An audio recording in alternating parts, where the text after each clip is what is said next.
Good evening, everybody. Welcome to East Devon District Council's Cabinet meeting for the 1st of October 2025. I'm your Chair, Councillor Paul Arnott. I'd like to welcome anyone watching the meeting via live streaming as well.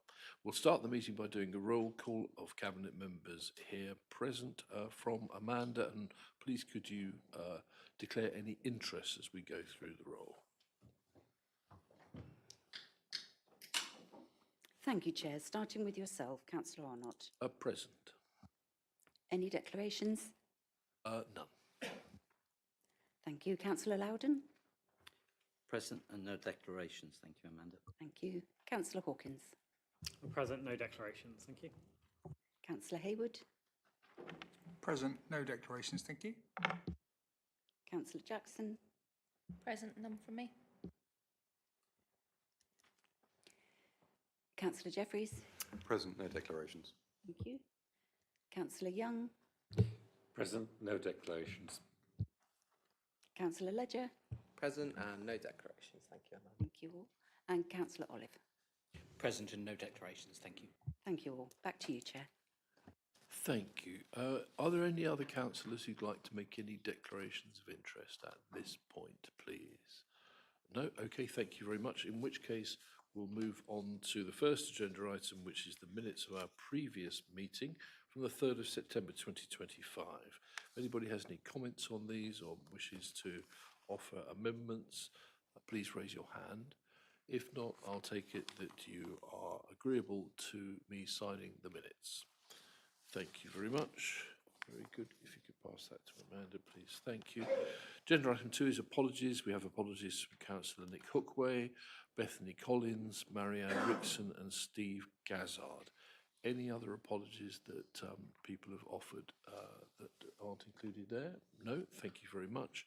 Agenda item 4, public speaking. There is nobody listed for public speaking tonight. Agenda item 5, matters of urgency. There are none. Agenda item 6, confidential or exempt items. There is one item to be dealt with in this way listed at agenda item 12. Agenda item 7, the minutes of the Scrutiny Committee held on the 4th of September 2025, pages 11 to 14. Do members wish to make any particular recommendation on this item, or can we agree to move this forward without specific recommendation? Anybody from outside? No? No? Thank you very much, in which case those move forward. Agenda item 8. So we're doing this in 2 parts tonight, as you'll understand. There's a part B item as well, which goes into particular detail that members will understand. So please don't reference that in this part, but we're bringing it as much as forward into the public domain on this item, which is Recycling and Waste LAPCO Governance and Financial Proposal. Further detail, which is on page 15 to 27, report 1 of 2 in part A, presented by David Robertson, Project Manager, and Andrew Hancock, Assistant Director, Street Scene. Thank you. If I can then, Chair, it's Mark Barrow, Interim Director of Place. David Robertson is to my left and Andrew Hancock, left of him. We're the core of the kind of project team driving the local authority trading company for waste and recycling. This is just a quick 10-minute kind of overview because there is a lot in this and it is a big item that affects every household in this borough, and particularly for members of the public and those watching online. What we wanted to do was make sure that part A of this report had got that kind of full visibility, but the detailed kind of commercials, the business case and the things that are part B as appendices are there as part B. So part A hopefully just makes this as open and transparent to everybody as we can. So I'll just take 10 minutes going through some of the key things for you. You'll remember the background to this in that Suez have been providing services to the district since 2016. It's a service that costs £7.5 million a year and 150 staff are involved. We have extended that contract as far as we can go within the law. So by June 2026, we have to have some new arrangements in place. And in the context of LGR, that kind of frames some of the longer term approaches to this. Would it be right to put in place a new long-term contract against that backdrop? no. Similarly, the complexities of bringing it all in-house, that also no. Setting up a local authority trading company is the most advantageous in that context, but also offers the best benefit cost ratio and the best value for money. So it stacks up in all ways that this is the optimum model that we're proposing. The timeline for this, you'll remember better than me. We've been 2.5 years over on this journey, and there's been a variety of kind of cabinet reports, workshops, portfolio holder groups, a range of kind of sessions that have kind of reviewed these options that have brought us to where we are today. You'll last remember this item was here at July Cabinet, and we're now getting to the really kind of sharp end of the particular details that are involved now in setting up this company, giving it legal personality, giving it the right governance, and starting to populate it with the right capacities so that we can mobilise for delivery. And that's really what this paper is all about. And we've got really these key 4 objectives, which is now to kind of complete the business case process and its sign-off, to agree the model for operational funding, to approve the details of the structures that we'll be working to set this company up, and now agree some key items of governance. So, in terms of the business case was approved by Cabinet in July, and there was an action there to receive a further report completing the full business case for the LATCO, and that is here as one of those Part B appendix items. Reassurance due at a high level is all of those measures, reassurances, outputs that came from that first iterations of the business case are locked into this final version. So nothing has changed in terms of the LATCO being the most advantageous option and it's stacking up in a business case sense. The second objective in terms of the funding model, there are a range of options for trading companies, for councils, in terms of how you can fund them. Providing them with a loan that's flexible is the most advantageous, and it's the one that's the most secure in all of the kind of law that surrounds setting up, and there's another buzzword here called TECL companies. TECL companies hang off local authorities, and as long as they fulfill 80% of their activity for that authority, you don't have to go through procurement. And that's what this is. So a flexible loan that council can control but is on commercial terms is a key part for how we set up this company and give it capacities to prepare for its operation. And that flexibility of loan is important. And you'll see in the report that that's a value of £2.8 million, and there's some kind of methodology behind how that's controlled, how that's drawn down. And I'll go a little bit later into how the shareholder committee for the council remain in control of that whole process. There's full visibility, full control through that process, and full flexibility as the company may change over time to change the nature of that loan. The third objective is, and this is part of the good governance, is establish the shareholder committee. So to date, this process has been shepherded through a range of kind of the project team, and the portfolio holder group has been kind of working on this, but we are now setting up the shareholder committee, which is a subcommittee of cabinet, which is the main, if you like, owner of this company. And I'll show you in a moment the kind of governance chart that makes that really clear. And the proposition here is the leader appoints 5 members of cabinet to be part of that shareholder committee.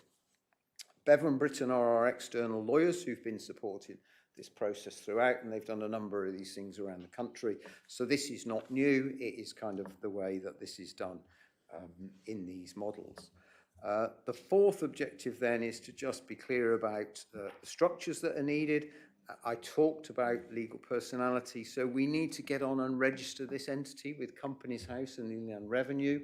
We don't need to be precise today about its final name. We can call it AnyCo, but we set it up and we give it, the initial capacity to just start to prepare for its trading next year.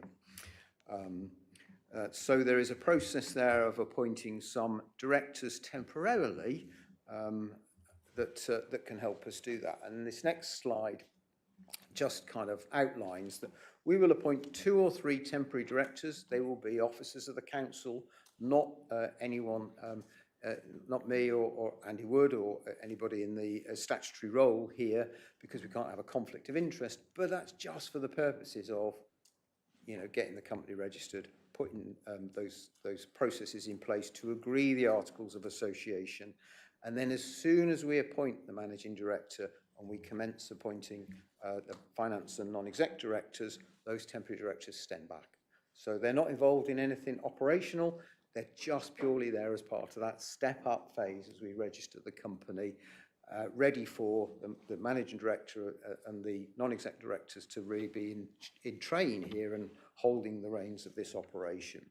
So that's a little bit of mechanics that I just wanted to be clear about. All of the appointments of the executive directors and the non-executive directors are controlled by that shareholder committee. One of the rules around all of this as a trading company is that the council has to have full control of this operation. It cannot go off doing its own thing without that control, and it's the shareholder committee that controls that. So even though it looks like a board with, you know, managing director, finance director, and some non-execs, it still is controlled by that parent, which is the council. So I've talked about the role of the temporary directors. This just kind of sets out what they are, and I should have said at the beginning, sorry, members, obviously this slide deck can be available to you afterwards along with the minutes. And that just kind of sets out what these processes will be through to the appointment of the managing director. Now, in terms of the recruitment timeline, we're well underway with that process of the recruitment director. We've been supported by an external specialist recruitment agency in this process. Obviously, I can't reveal too much detail, but we've got a very healthy applicant list to start reviewing, just to help you travel optimistically that we've attracted really good quality candidates for us to start that process. And as you can see on that timeline, we're aiming for, by the end of October, to have held those interviews and be in a position where the shareholder committee will make that decision as to who that managing director will be. Now, hopefully that could take place by the 28th of October, so hopefully you can get an update at Cabinet on the 29th of October on the outcome of that process. So we're moving at pace, we're moving clearly. Following the appointment of the MD, whilst they're onboarding, we will work with them to then begin the process of appointing the finance director. That's important now because we want that person to start working with Simon and his team to start building that budget for part of next year. And then also the process for recruitment of the non-executive directors will commence as well. So there's a bit there about really making the most of that process. There's another bit here that Bevan Britton asked that we do call out, which is this thing about subsidy control, is that we have to make sure this company is not in a position that it's able to compete unfairly with local competition. So, for example, to illustrate that, the loan for that 2.8 million that Simon will give will be made on commercial terms. It won't be, a transfer of PWLB. Those are the sorts of measures that you have to put in place to just make sure that it's trading, it's owned by the council, but it's not subsidised by the council taxpayer in that sense. In terms of governance and structure, just moving on, this chart, if you can make that out, explains this reasonably clearly. Look where you've got there, the shareholder committee is the designated kind of owner with those members of cabinet supported by advisors that kind of then protect the whole interests of the council. But actually everybody here is a customer of this in one way or another, and there is reporting and visibility back on the performance of this operation. And that's at different levels, and there's roles there, as you can see, for the portfolio holder, the director in terms of, more, if you like, fine grain monitoring. But we've got the Recycling and Waste Partnership Board as well, remember, that have also got an interest in how this performs. And then, of course, you've got that green box with the company as an entity and how it manages its own operations. So that kind of tries to set out how this links. So there is visibility, there is transparency to all members. Be clear about that kind of ownership role sitting with that kind of subcommittee of cabinet being the shareholder committee.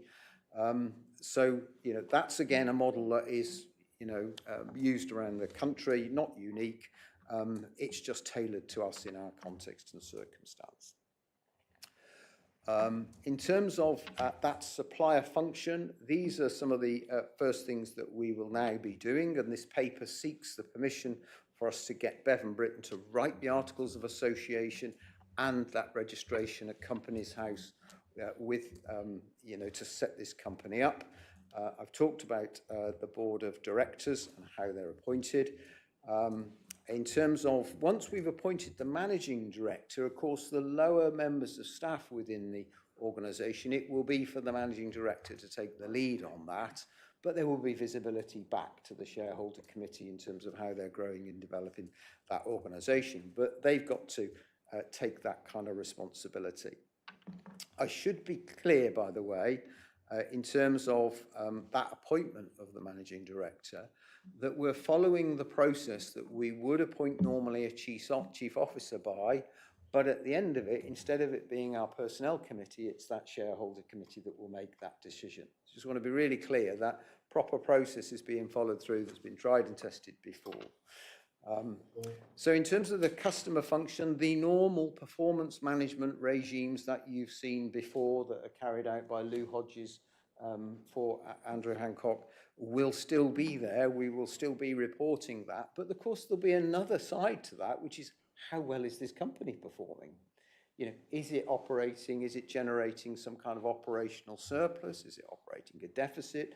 You know, is it hitting its own performance standards? So you're going to get the other side of that equation in that whole performance management bit, and that start trickling up through the directorate management arrangements.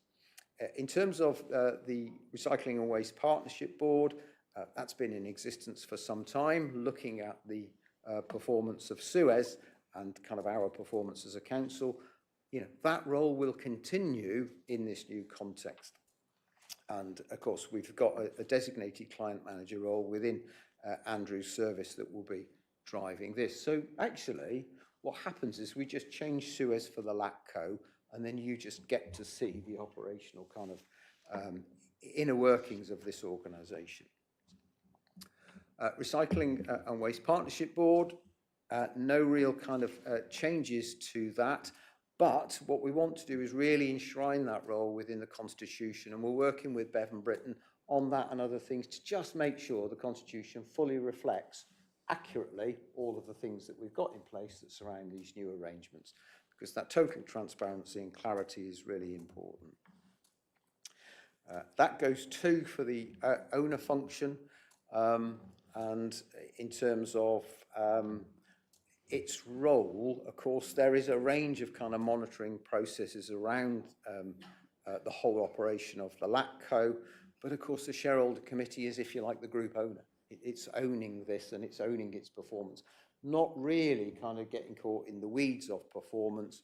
It's kind of, if you like, looking systematically at how well is this delivering for us as a council. We probably need to kind of set out the finer grain of that for you so you can see what's kind of fitting in what role. So you've got this kind of dual role there as customer and owner.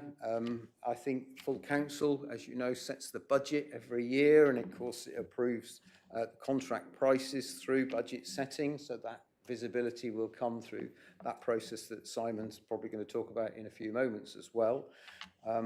Cabinet will be monitoring performance and contract and the company, and then the leadership team within the council still fulfil its functions. So yes, we've got two hats, but there's a bit of clarity there in terms of how that will kind of play out and that visibility be available to everybody.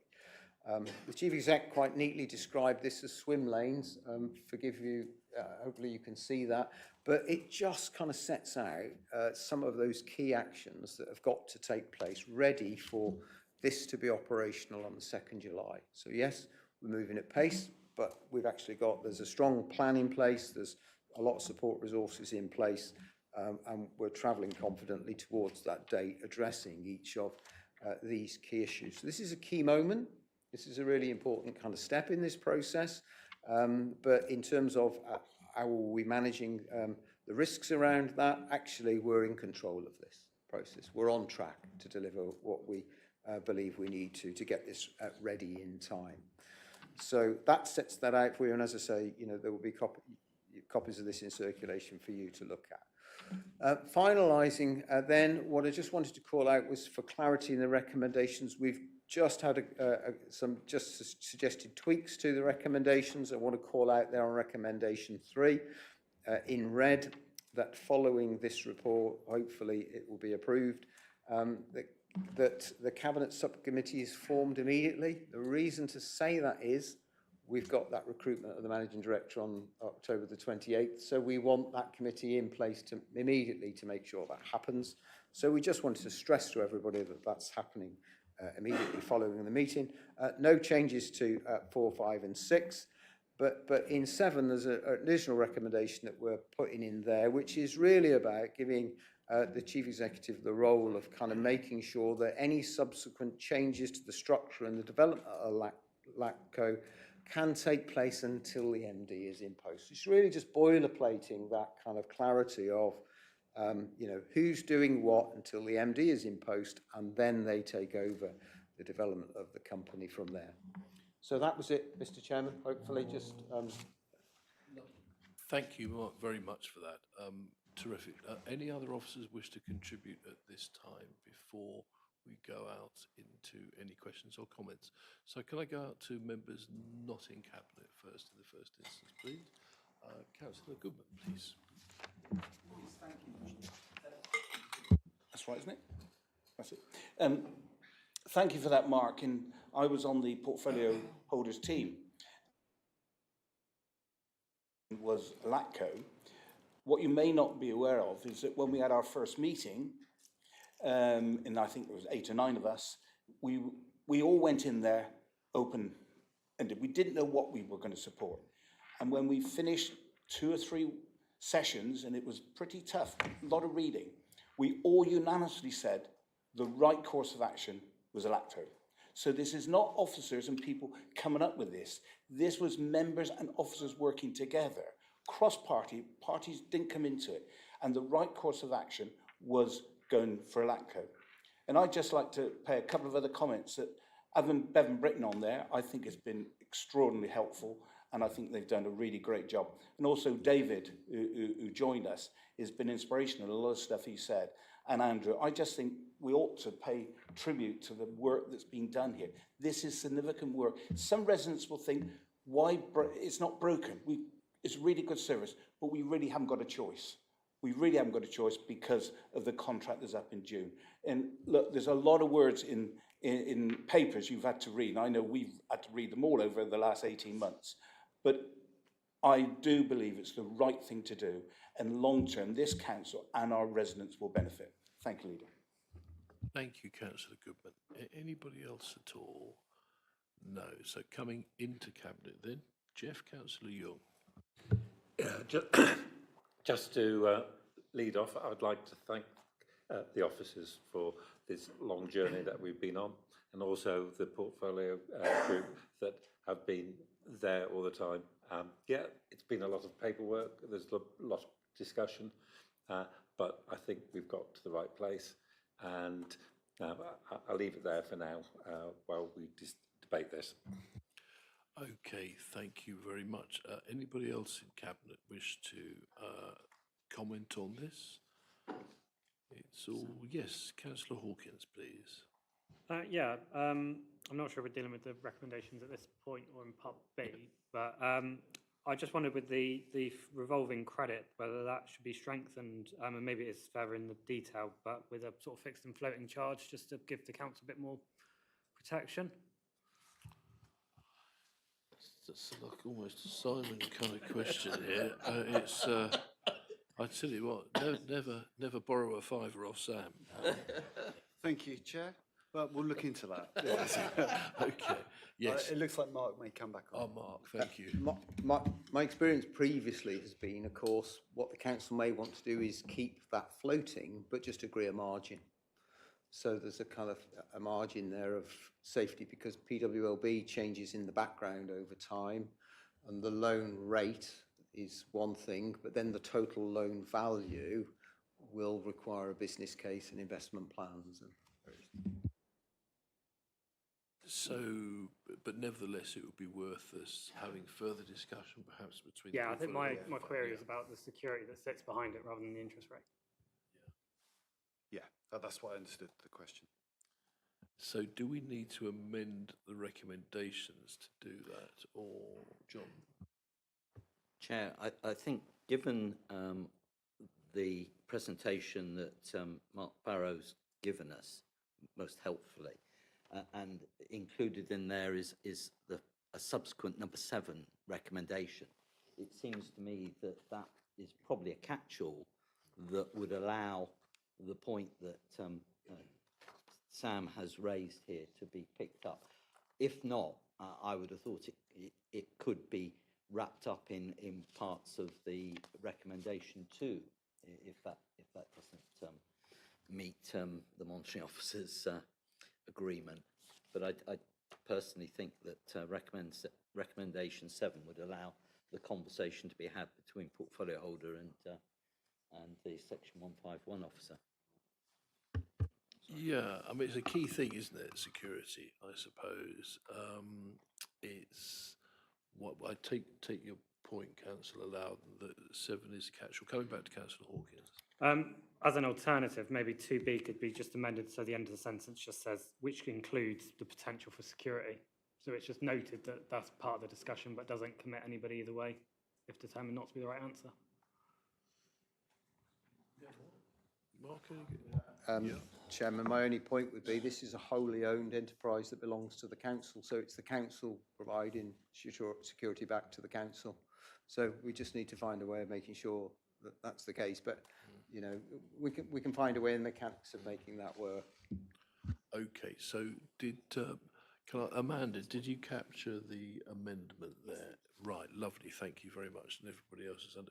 So actually, so Councillor Hawkins, can you propose that as an amendment? Yes, actually, as I will recommendations? propose. Anybody like to second that amendment? Councillor Young, thank you very much. Oh God, do we have to vote on that first and then do everything else? It's all a bit. No, Leader, nobody had proposed them in the first place, so that can just be included with the list of changes and Look, don't so need to we can take it as an amendment. We can go to the vote, that will be included. Okay. In which case, with nobody else having any more comments, I think we should go with thanks to all concerned, and as was mentioned before, to the portfolio holder group. A couple of you over there, thank you very much for your service on that, and ongoing service, hopefully, and to Mark and David and Andrew and the team. All those in favour, please. That's unanimous. Thank you very much. Well, I felt that went without saying, but I should propose. Yes. Do you want to do that again? I mean, it's a big ticket item. On this occasion, I'm going to propose from the chair. All those in favour, please. Thank you very much. Thank you. Lucky you got the same outcome. Yeah. Okay, so we then move on to agenda item 9, the delivery vehicle for Malcolm. And I believe, is it Andy Wood? Todd is going to, Councillor Todd Olive, portfolio holder for strategic planning, etc., is going to introduce that. Thank you, Chair, and good evening, everyone. The report that we're considering tonight on this item is part of a large and complicated jigsaw that, when assembled in the right order, will, in the coming years, complete the picture of what we all expect will be a vibrant, sustainable, and well-supported community called Malcolm. Members will remember a number of years ago, this authority commissioned a review of how East Devon's first new town, Cranbrook, had come forward with a view to establishing lessons learned from that process. This week, we are seeing a number of reports coming forward that address several of those lessons. Yesterday, at Strategic Planning Committee, we received and agreed a master plan and a transport vision for Malcolm. Those papers set out a high-level spatial framework for exactly what and where is to come forward at Malcolm in terms of employment space and physical and social infrastructure like roads, schools, healthcare facilities and wastewater treatment plants, as well as homes. They set out an explicit vision for a well-designed, sustainable new town with green spaces, community facilities and vital infrastructure, a vision that Cranbrook, left to the private sector to deliver as it was, never had. Those papers yesterday answered the what we will build, what infrastructure will provide to make sure that the people that will live there will enjoy a happy, healthy environment and a high quality of life. It is our response to the questions that we rightly receive from the public regarding what we are going to do to provide the extra capacity in our district's creaking infrastructure in order to support this new town. Tonight, this report is answering for me an equally significant question. How are we going to make sure that our vision is what is made reality down the line? We're all in this chamber and beyond aware of the constraints of the powers of the planning system, a frustrating reality we all deal with every day in our casework and questions from constituents. Our answer to that question, the result of significant and complex work in the strategic outline business case before us this evening, is to pursue the setting up of a locally led development corporation, an independent organisation empowered by government to bring forward the new town in accordance with our prescribed policies, including our master plan, with various powers beyond the planning system to make that happen. Crucially, this model also enables us to introduce an effective master developer function, which will exercise control directly and indirectly via private treaty, or if necessary, working with the Development Corporation and the local authority or authorities to intervene via compulsory purchase. I'll stop there on the substance, if I may, though, Chair, as we have here tonight not only our own expert officers, but also brilliant colleagues from CBRE who lead our external consultant team on the project and can answer any detailed questions about those from members. With your forbearance, though, Chair, there's one other thing that I'd quite like to mention. Over the weekend, the Ministry for Housing, Communities and Local Government released the final report and recommendations of the government's New Towns Task Force, which had been looking at locations and policy issues for the government's plan to turbocharge house building by designating a new wave of new towns in England. After months of work, long days, late nights from our officers and the wider team, our plans, our vision for the new community that we have come to know as Malcolm were put forward by the task force as one of 12 locations in England to receive a new towns designation. As the government's initial response makes clear, that means meaningful capital and revenue funding support to help us deliver infrastructure earlier and in a more coordinated way. It means a dedicated front door to government to help us solve problems and move things forward, as well as bring other bodies, like our best friends at South West Water, to the table through serious convening power. And it means more options available to us with government backing to help deliver our aspiration of 40% affordable housing, with a significant proportion of social housing within that. Those things change the game for how we can bring Malcolm forward and deliver a genuinely outstanding new town that builds homes, not just houses, in a brilliant new community, not just an out-of-town estate. They are a huge achievement for East Devon and indeed for this administration's commitment to getting it right this time around. They are rightly to be celebrated, and I'd like to record in the minutes, please, my thanks to the people that made them happen. Andy Wood, Ed Freeman, Naomi Harnett, Thea Billiter, Simon Phillips and Chris Knott, my two predecessors in the portfolio, Dan Ledger and Ollie Davey, as well as our partners at Homes England, the County Combined Authority, Devon County, Live West, Exeter College, and a long list of other organisations who've supported us in getting this far. There may be a long road before us still, but I have huge confidence in our ability to deliver when supported by such a brilliant team and a genuinely fantastic set of local partners. But to bring us back to tonight's report, Chair, we would not have made it into that New Towns programme without the strength of the groundwork that we have been laying ourselves. Yesterday's Strategic Planning Committee endorsed our master plan and transport vision on my proposal. Tonight, Chair, I'm delighted to close by proposing the recommendations regarding the strategic outline business case that are before us on this item. Yes, hear, hear. Thank you, Councillor Olive, for that comprehensive report, albeit with a kind of false ending about 5 minutes ago, but it was worth having the next. So and your thanks to me are just implicit in that, I'm sure, in everything you were saying. But I'd like to thank you and also your, as you said, your predecessors in strategic, that strategic planning role. This is something that, oh, nobody wants a speech from me. Right, okay, so anybody from outside of Cabinet wish to comment on that, please? Andy? Or perhaps we might bring Andy Wood to the, no, I know he's a shrinking violet, so Andy, please, thank you. Thank you, Chair. I did just want to pick up a couple of points from what Councillor Oliver has just said, and just to take you back to July 2021 and the report that came to Cabinet. That was essentially after a decade of development at Cranbrook, taking stock, the good points, like the undoubted good points, like the early delivery of schools, but also the 10 key learning points. And some of those were pretty fundamental, including understanding the delivery model and around control of land as well. And if you jump forward, I wanted to pick up on what Councillor Oliver was saying and really say thank you to Cabinet and to Todd in particular, because I think over the intervening period, your support, your leadership, getting to this point, including fulsome budgetary support as well, that has enabled the commissioning of the multidisciplinary team led by Simon and Chris on my right, has been absolutely fundamental to getting us to this point and actually applying that learning, those key learning points from that report, and puts us in a really good position, I think, in terms of how we move forward. I did just want to pick up on one particular quote from the New Towns Task Force report, if I can just read it out, Chair. And this is referring to the shortlist of 12.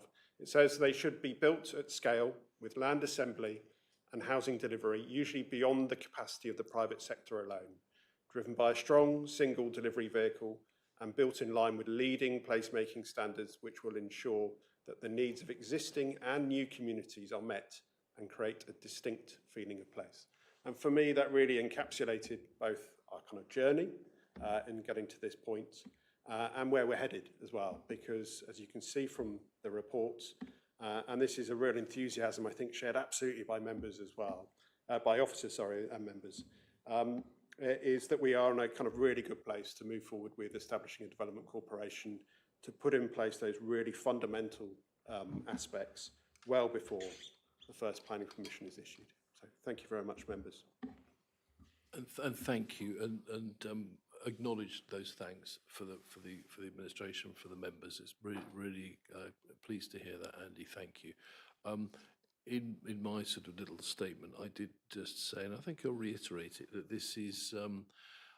I publicly thank the Prime Minister. I think it's the right thing to do, and he's Angela Rayner, as was, because in this pretty turbulent political time, I just think we need to remember that we can all work together to great effect. And it's a Labour government. They said they'd offer this scheme, and they have, and they've delivered it. We said we'd have a go and put our plan forward to them, and that has been accepted. So, that is effectively sitting around this table here. We have Green members, Independent members, Liberal Democrat members, a Labour government, and I just would want to say that all of those who despair of, the normal parties, just move on, because this is real planning for the future, done by consensus from the sort of, I think, the real people of Britain in the centre. So I'll go to members outside, and may I just say before anybody speaks, please be cautious what you say. Okay, so Councillor Collins, please. Thank you, Chair. I'm sorry, but on this occasion I cannot agree with you at all. You're taking the best and most versatile land in East Devon, which will grow corn, crops, and good grassland. It just horrifies me. I've been trying to educate the Strategic Planning Committee for the last 2 years. The need to keep our agricultural land because of world situations. I can see that there's going to be food shortages. We have very unsettled world, wars, lots of climate change, extreme weather, and I don't want to bore you, but since yesterday, I read that pig production in Ukraine dropped 11% in 24, and in 2025, it's dropped 25%. That's a warring country, and we've had lots of bad weather in many countries. Now, some years ago, John Glanville from Woodbury was an East Devon District Councillor and a County Councillor, and he was a Liberal. And he set his son up on a farm opposite Exeter Airport. Lovely farm. Unfortunately, his son and the father, they've both died, but the wife is still there, Heather Glanville. And every time I go to Exeter on that road, I look across at those fields and think what amazing good crops they've got there growing. No, and I just cannot get my head round this. I think it is wicked to take this good land. Also, Todd mentioned compulsory purchase, because I cannot believe that all those farmers would willingly give up their land. So it's going to be stolen from them by compulsory purchase, and the government has said that they will only be paying agricultural values. The landowners will not get a fair value for their land. I do not think any land was ever compulsory purchased for Cranbrook. It was all done on agreement. Thank you. Thank you, Roy, and I genuinely always value your perspective here as the farmer, the representative of the farming community in East Devon. And all I would put back to you before coming to Todd is that if not on this site, within East Devon, where we do need to provide 8,000 to 10,000 homes within the period of time which is going to be built out, where else? Because I can't think of anywhere else. And unfortunately, if you're going to build homes that are needed, it's going to go on grass that could also grow crops. It's, you know, that's how it is. But I'll go to Councillor Olive. I'll come back, please. Yeah, briefly if you can, yeah. I did tell the committee yesterday that they could treble the numbers on the sites in East Devon.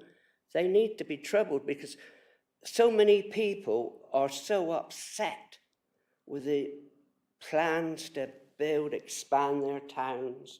They don't want these houses, but if you could treble the numbers, an example would be Exmouth 20. If you trebled them in Exmouth, the number of houses, then you wouldn't need Exmouth 20. And that they done this at the meeting the beginning of September in Honiton. There were 3 sites there which had been approved for houses, and then when it came to strategic planning, the officers didn't want houses there, and they suggested doubling the houses in another site, which they voted for. So it could be done, and you can build up. I mean... Well, right, can I stop you there, because we've got to make some progress on this, but thank you for your comments, which are heard. Councillor Olive, please, if you'd like to just reply to some of that. Yeah, so two things just to mention. One, the vast majority of land that's within the red line for the Malcoon proposal has come forward from landowners voluntarily via the call for sites process. I'm not going to go into more detail there. It's in various bits of papers that various committees have had over the years, and if Councillor Collins wants additional information, I'm sure we can arrange for that to be provided, but just to assure folks, the intention is not that we're going to go in and CPO a bunch of farmland from farmers. That's not what's going on here. The second thing I'd like to address, if I may, Chair, is this point about density, and in particular the perennial question that we get from members of the public, why don't we just go up? The answer to that question came in a briefing that was given probably around 6 months ago now, Mr. Freeman, from our viability consultants, Red Dragon, looking at the local plan. It was a briefing that a grand total of 2 of 60 members attended, myself being one of the 2.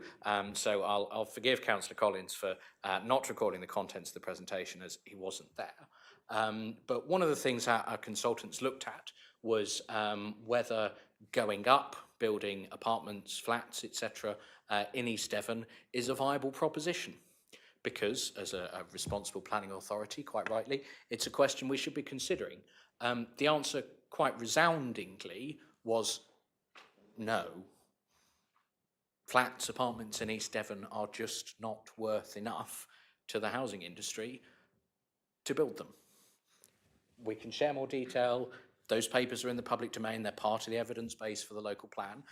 But that's the fundamental reality. It is not central London here. We can't build 30 stories. We can barely even build 4 viably off the top of my head.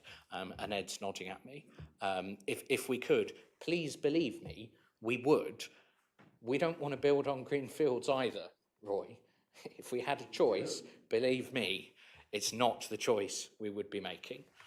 Okay, thank you very much, Councillor. The flats in Exmouth Docks sell very well and they made a good profit. Yeah, but Roy, they're overlooking the Ex. They're a marina site. They're obviously not in the middle of a field with a view of Creeley, are they? You know, let's be honest about it. Right, so let's just, Councillor Olive, I think you proposed you did earlier. Did anybody like to second?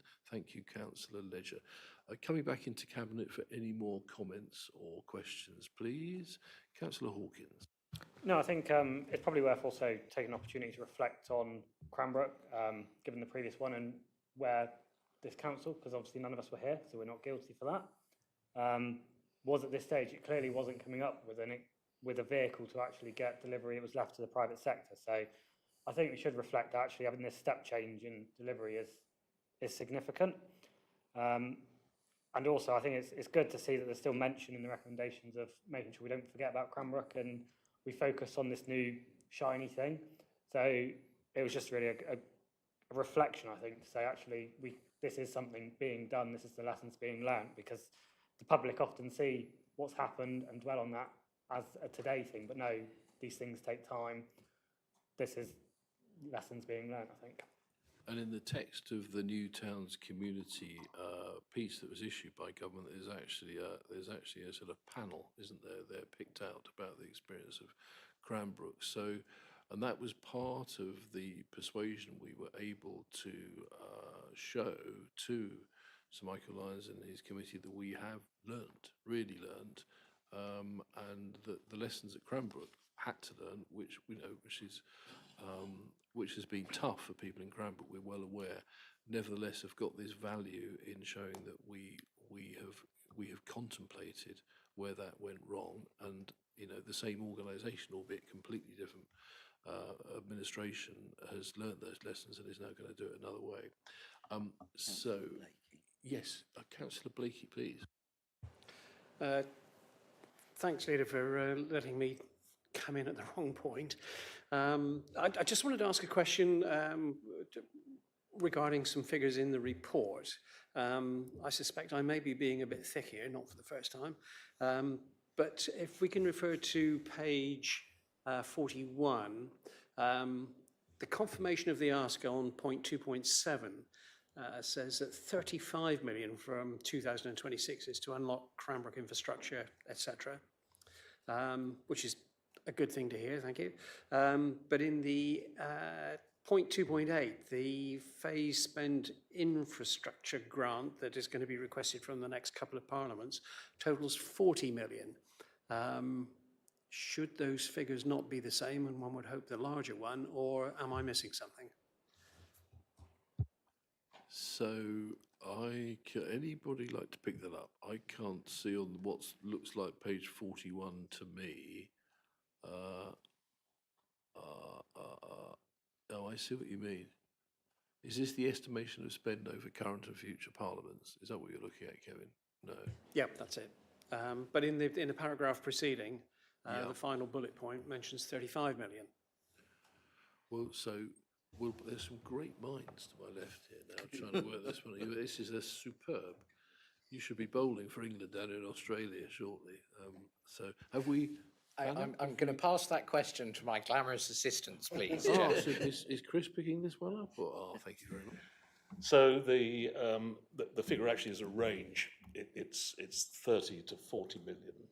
And the reason it's a range is because at the moment we're not fully sighted on the content of Cranbrook Town Centre.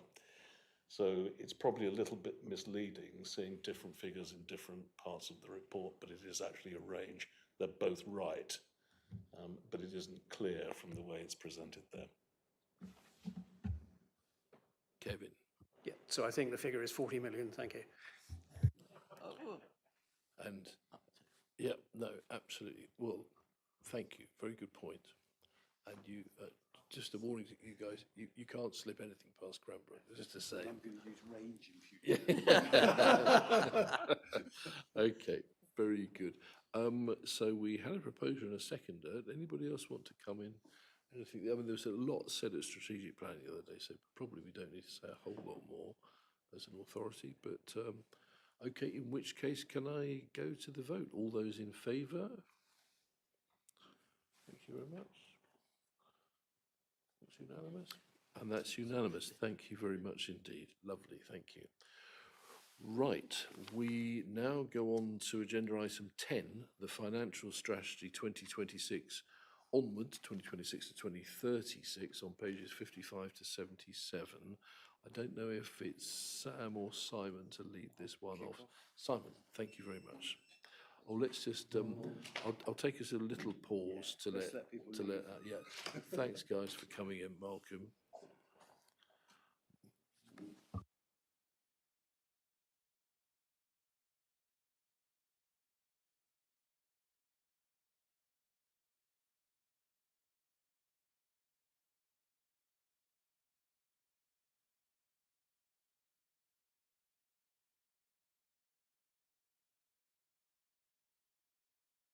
My middle name.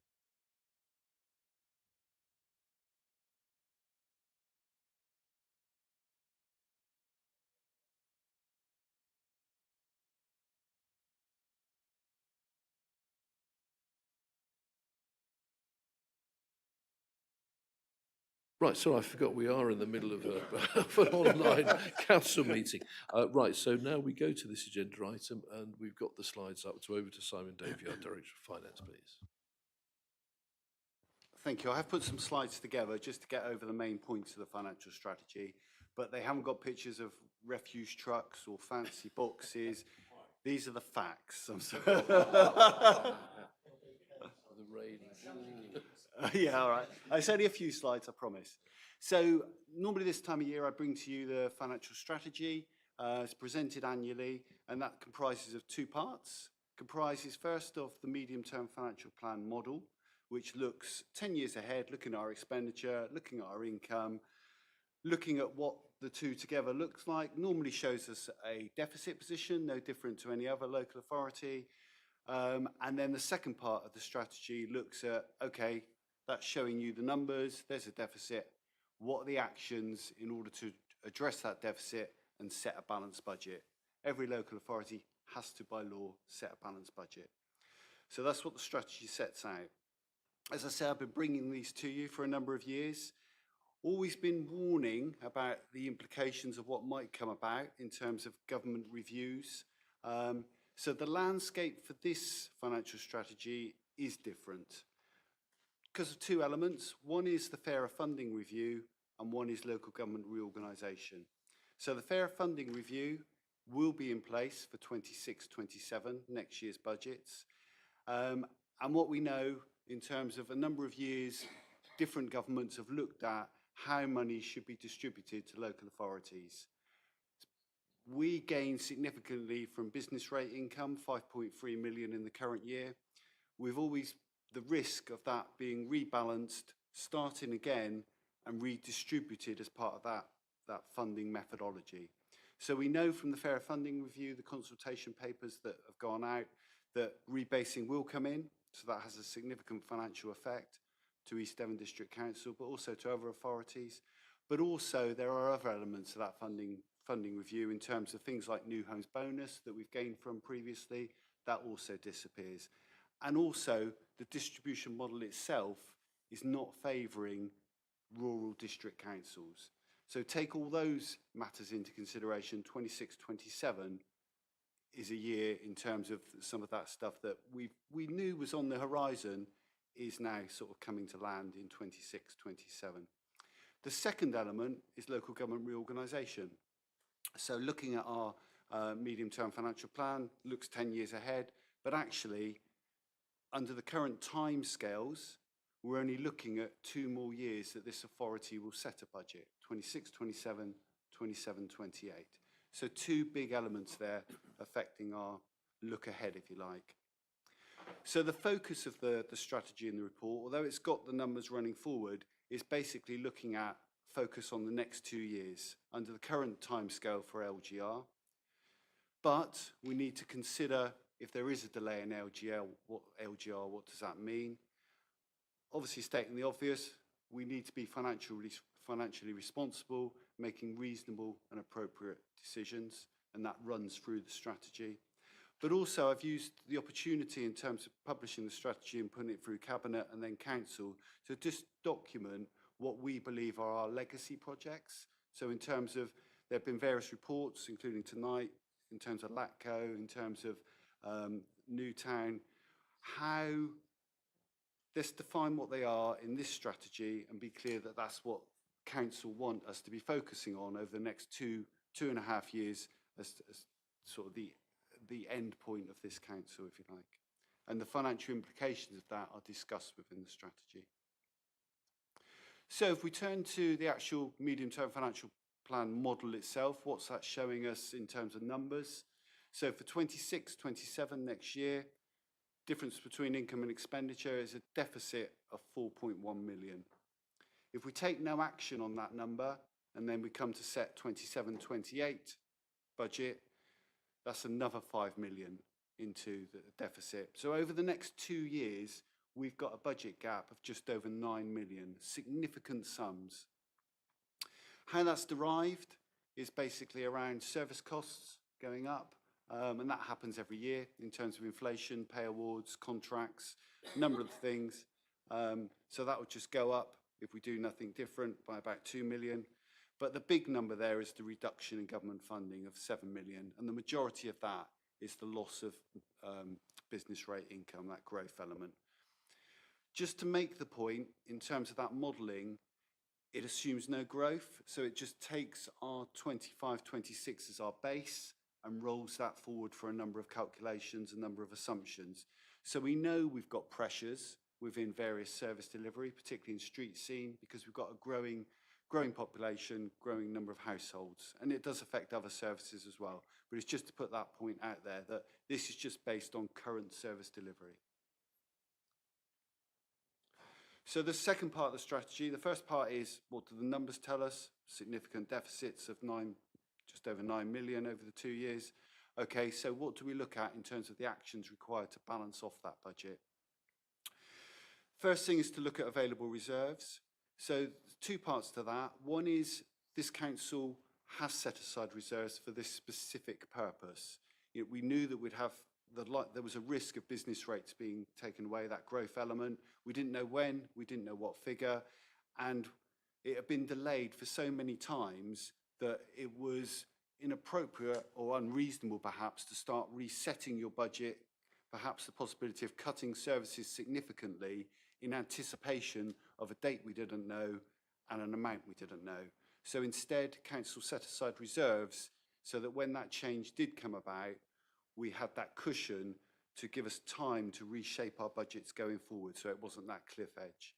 So you've got those reserves sat there. Also, secondly, with reserves, because normally I wouldn't be sat here as your section 151 telling you to use reserves, because you can only use them once in terms of balancing a budget. But in terms of conversations with government department over the effects of the Fairer Funding Review, it was clear from that that those authorities worst affected were district councils and who had gained significantly from some of the existing methodology that had been there for a number of years. And they had obviously done some analysis on the balance sheets of those authorities and were expecting reserves to be part of the answer of how authorities will deal with that Fairer Funding Review over the next few years. So you've got available reserves of 6.5 million you can bring into the equation. Those have been set aside specifically for these purposes, but there are other reserves you hold that we are doing a review on at the moment, because some of those actually within the lifetime of the council under the current timescales, would you actually carry out some of those projects now? So we are running through those, and we will bring those to you through the detailed budget setting process as well to consider. The second element to answering the 9 million is something called capital dispensation.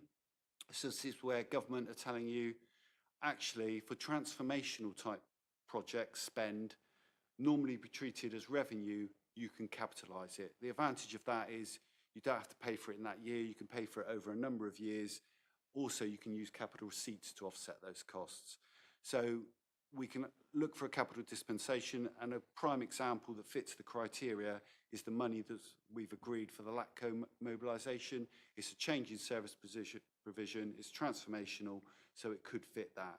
So I can, out of our revenue problem of 9 million, we can take out just under £1 million for that scheme, and there could be others as well that we're just going through at the moment in terms of particularly around some of those legacy projects that we might be able to capitalise the spend.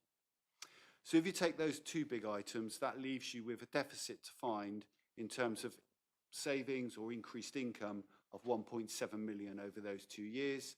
Because of the way the medium-term financial plan works, actually, if you can bring in savings of 900,000 in the first year that are recurring, that will then give you the balance over the 2 years. Okay, so that's using reserves, using capitalisation. For the next 2 years, that works. Obviously, there's work to do with our senior leadership team to find those savings of 900,000, but that balances off. But what happens if LGR is delayed? Because what that gives us is, if we've just found the minimum savings for 28-29, suddenly East Devon's having to set a budget, so we'd have to find 5.3 million in that year, so that's just over 10% of our gross budget, and a lot of our readily available reserves are gone. So in discussions at ELT, SLT, but also we had a briefing session with Cabinet earlier, talking about this scenario, also through the BSCAP group, early days in terms of this scenario. We discussed about a stretch target in the order of 1.5 million for next year, set that as a target, then for the following year also, and then that changes the situation in terms of you're looking at a 3.2 million deficit for 28-29, obviously less of your gross budget, with some of your reserves remaining. But importantly, if you set that as your strategy for 26-27, you can revisit that for 27-28 when you know more about, is this really on the timescale, is there legislation now coming in, and those facts. So at the moment, the strategy that we've put with our management team, aligned with the previous conversations we've had, is we're looking at a stretch target of 1.5 million, but we'll bring back what those proposals look like when we bring back the detailed budget for discussion. In terms of legacy projects, these are just captured in terms of the ones that we believe at ELT and through papers that have gone through Cabinet, through Council, that in terms of timescale that's deliver, Cranbrook Leisure Centre, the leisure provision in terms of the district, the Newtown Development Corporation, community asset transfer, and also the LATCO. So those are the 2, 4, 5 big projects that are going to need quite a lot of resource, quite a lot of effort and focus in order to get over the line. But it's just putting those down in a strategy that we can point at later to say that's where our resources are going, and perhaps further discussions about where our resources might not be going, particularly in staff capacity. Next steps, I'll hand over to my portfolio holder. Thank you, Simon, very much. Yeah, Sam. Yeah, thank you, Simon. As the report and presentation have set out, we face some real challenges, financial challenges ahead, not least the fairer funding review and the uncertainty around local government reorganisation. Our responsibility now is to ensure East Devon continues to make sound and responsible financial decisions in the best interest of our residents. The next step will see our senior leadership team bring forward proposals to meet stretch target of £1.5 million in savings or additional income over the next 2 years. These proposals will then be considered by members through the usual budget setting process, helping shape a balanced draft budget for everyone's consideration. At the same time, we'll be reviewing our capital programme to make sure it's realistic and deliverable, with a focus on those legacy projects we want to leave in place for the district. So while the outlook is challenging, by working together and making thoughtful choices, we can put East Devon in the strongest possible position for the future, whatever form that future takes. Thank you, Sam, and thank you, Simon. Could I just ask one perhaps naive question? We know, without being specific, we've got one or two very substantial assets that we may be able to sell, shortly. Do we think that the government is going to be so minded to say, in these circumstances, the funds from the sale of those assets can be used to cover, spending rather than just, being put into a capital pot, so to speak? If I've understood the question correctly, in terms of the technical element, that's what the capital dispensation is. So it's allowing you to use those capital resources, such as capital receipts, to fund what would normally be revenue. Okay. So there is a way of doing it through that process. Thank you. Members from outside Cabinet? Councillor Barlow, please. Thank you, Chair. Again, I'm probably being stupid here as well, but on 11.4 it says that the programme expenditure includes only those schemes already approved by the Council. 11.6, though, then goes on to say no amount is included for future coastal protection or flood prevention schemes. Can I just confirm that Sidmouth Beach Management Plan is in that, so that I don't get lynched on the way home, and that is put in there? Yes, and that is, there is one other question I think I had. The carbon reduction actions budget that you have reserved, £323,000 we're putting in there. I noticed that there's £953,000 that we haven't spent from the previous years. Will that be something you will be hopefully putting in the pot, seeing as if we haven't spent it up till now, why would we keep putting into it? Thank you. Yes, Simon, please. Through the chair. So yes, Sidmouth Coast Defence, in terms of it's already a capital sum agreed, is already in the programme. This is about new schemes coming forward. In terms of carbon and the significant reserve that sits there, I think that's part of the discussions that we need as Cabinet and then the wider Council. So we're putting in just about £250,000 annually, and we built up a pot where we haven't spent. So clearly there is some scope there in terms of, okay, perhaps consider what are the key projects we might want to deliver over the next 2 to 3 years, and then how might we want to use the balance then. And just finally, what likelihood is it that, or what do you reckon the chances are that the LGR will happen on time? I'll leave that to politicians to consider. Well, I can tell you that a lot of councils have asked the Secretary of State to push back the delivery schedule, but with the change of Secretary of State, with Stephen Reid coming in, he seems to be doubling down and saying hit it within the current timescales. So, but it is a risk. It's a real risk, because that's what he's saying this week. Councillor Goodwin, please. 2 very brief comments for you. One is the investments that we've made, and we've done well this year. Will that decrease next year in terms of, obviously the interest rates are likely to go down, and will that just be taken into account when you set the budget?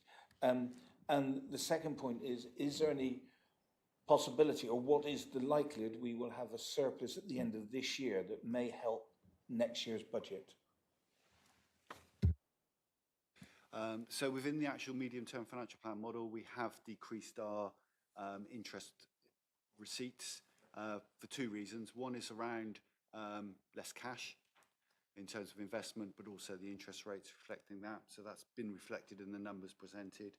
In terms of, and I've forgotten your final question, what I was thinking about the first one. What do you think at the end of the year? Is there likely to be any? I think we always, and it's good prudence, and I'll say this, wait until the end of the numbers come in at the end of the year before you decide what to do with any deficit or surplus. Current monitoring is showing that we are ahead of the game, and car park income is up significantly to help with that. So if I may come in there, that could be some positive news to help us. Part of our enlightened car park strategy. So, Councillor Collins. Councillor Collins, please. Thank you, Chair. What happens if the government comes to its senses and realise what a good service districts and counties are doing now? Because I can't see any financial gain and we've been abolished. Are you making provision in case LGR doesn't happen? Thank you. Well, I think, Councillor Collins, I think what's being said is, yes, absolutely, this is what looking at 28-29 has been all about. If the government are going to back off the current scheme, we should know within months. So there should be time even before we actually get to the financial year to recap. I mean, the thing, I think I've bored you with this before, but in another place I had a meeting with Baroness Taylor, who is the Minister in the Lords for Local Government Reorganisation, and she has made it explicit, and government is expecting no gain for the Treasury from this. They're not expecting savings to emerge. So that's not part of their thinking around this. This is really political and strategic, and it's about, in truth, what it is about is abolishing the county councils, which from a Labour perspective are perceived as being traditionally conservative. And that's really what's going on under here. And that's why they're pushing ahead with that bit, the LGR bit, when what they said in their manifesto was they do the mayoral bit, the devolution. But they're sort of scorching the earth, unfortunately. So, anybody else want to come in? I think we've got proposers and seconders lining up. Councillor Leisure? It's more so a question, actually, Chair. For Simon, is most of the things that we're looking to do, are we trying to focus on next year? Because as I understand it, when we're leading into LGR, we'll then be hampered by contracts that we can enter into, for instance, for if we want to do transformation, as well as selling assets, we'll be having to go through whatever body that is.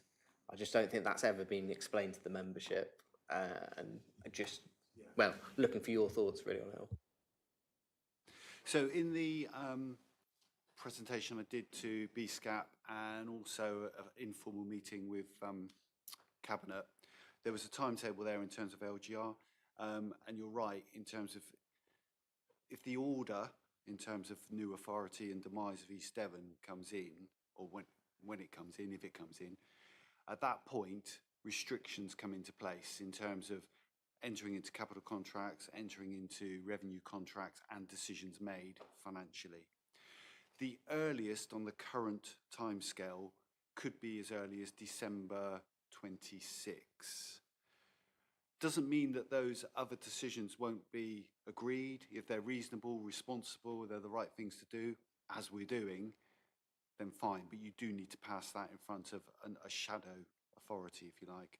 So really, at the earliest, December 26, I think that order could be in place. And then we have to go and seek authority for certain financial elements. Thank you, Councillor. Councillor Olive, I think. Thank you, Chair. Two things. One, the government's not doing very well at naming things recently, is it? I mean, first we had devolution, which is centralisation, and now we've got a fairer funding review that's unfair. Having said that, Chair, I'm happy to propose this dreadfully pessimistic budget. Um, Very good. Councillor Loudon then, please. So Councillor Olive, I've got some handwritten scrawl here, which you seem to have looked over my shoulder and stolen parts of, but that's perfectly fine. This report is a report that our Section 151 officer has been indicating to us, certainly the 6 years I've been on this council, he may have to bring in front of us. It's Why am I some kind of ventriloquist thing here? What's have you? I'm Councillor Loudon. Your voice is coming from the top of my head. If I do that. No, that wasn't me, that's the leader playing with his, oh, there we go. Here we go. There we go. Well, How's that? thank you. Is this a no. is this a pincer movement between Councillor Olive and the leader here? I'm just gonna plough on, Chair. So as I was saying, this is a report that the Section 151 officer has indicated for at least 6 years that he might have to write and bring to us. It's been one that none of us have wanted to receive, and therefore it's disappointing that Simon is in a position now where he has no choice other than to bring it to us. And this is against a backdrop where, with his guidance and advice and leadership, we have managed to be an incredibly prudent council. And I pay tribute to Simon for that. We have been aware, have we not, that we were going to potentially have to look at the implications of business rates review. And so, yes, as Simon said, we've put aside some monies along the way prudently, and therefore that leads to a bit of a cushion for what is in front of us today. But it's never been clear to us in the past quite what, how much we might lose. We now are getting closer to perhaps understanding. Then, as Councillor Olive talks about, we've got the fairer funding review. Maybe we put an amendment, Councillor Olive, to make sure that in any future report we don't use the word fairer, in recognising that for us this is not a fairer funding review. So in that we've got the business rates, we've got the new home bonus, all of that comes into play. Then, as colleagues have talked about, we've got the unknown future of local government reorganisation and what that will bring. And therefore, we have only got a potentially short period of time left for us to manage this council, its services and its finances. And that's what we're trying to do. So we've got in front of us a perfect storm, haven't we? And it's one which is not of our making as members. It's not one of officers' making. It's none of our making in this room. It's a making in Westminster, as Councillor Olive also referenced a minute ago, because we know we have to effectively, prudently and efficiently manage this council for the next 2 or 3 years.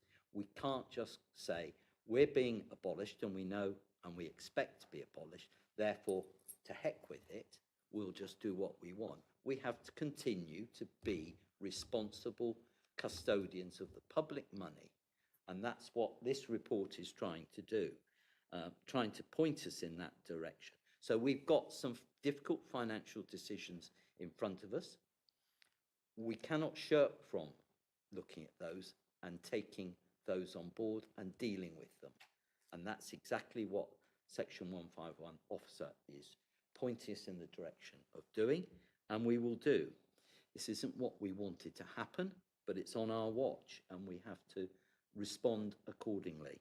And as we do it, we have to make sure that our residents know that the responsibility happens in SW1. I think it's SW1, isn't it? That's where, in central London somewhere. Yeah, Westminster, exactly, call it Westminster, and not here in Blackdown House. And I would, however, point the press and residents to sections 10.5 and 10.6 in the report, and just draw their attention to this is how we're looking to deal with the future strategy, because the object here is to balance our books, maximize the retention of our services, and to minimize any impact upon putting up fees, charges, etc., which would be the easy way out of doing this. And we have got the key projects that Simon's identified a few minutes ago, and we will be looking at what other key projects and services we wish to try and maintain as we move forward and try to maintain for the residents the good quality services that they expect us to deliver to them. So I'm sorry for Simon having to bring this report. He made me say that. But quite in all seriousness, we are a responsible administration, and we will now face up to the challenges that central government have given us. We have no choice.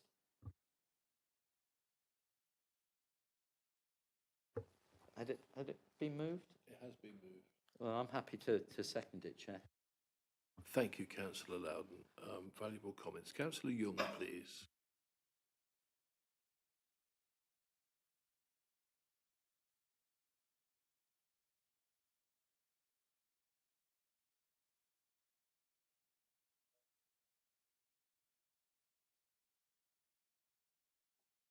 Sorry.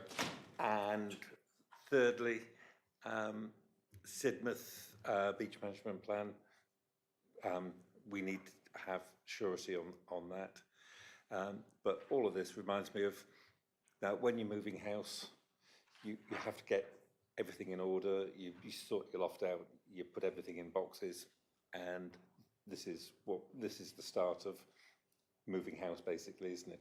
We need to get everything in order and pass over to the unitary, whoever that is going to be. Thank you. Thank you, Councillor Young. So we have a proposer and a seconder. Let's go to a vote, please. All those in favour? That's unanimous. Thank you very much. Thank you, Simon, for all the work in that as well, and for excellent clarity in the explanation. I must say, when you first gave a report like this in 2019, you might as well have given it to me in Mandarin. I'd absolutely now I look forward to them. I look forward to them. Are you lying there, Leader? Only slightly. Right, okay, very good. So now it's up to my Vice Chair to move the following.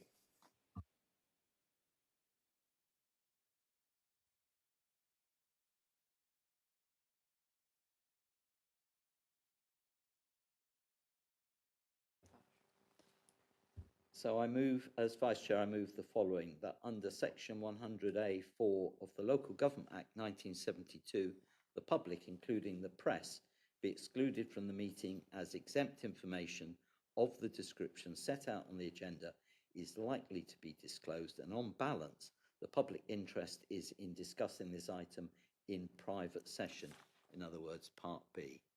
So I move.